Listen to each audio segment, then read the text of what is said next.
Most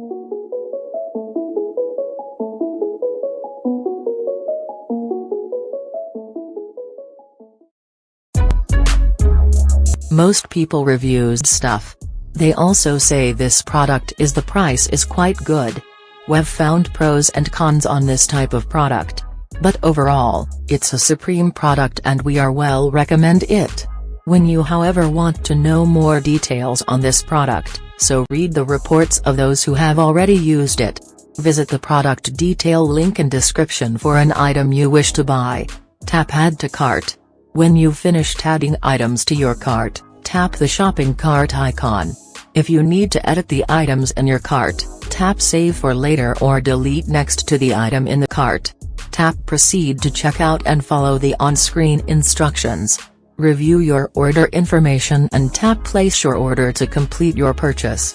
You'll see an order confirmation screen when your purchase has been completed.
Most people reviews stuff. They also say this product is the price is quite good. We've found pros and cons on this type of product.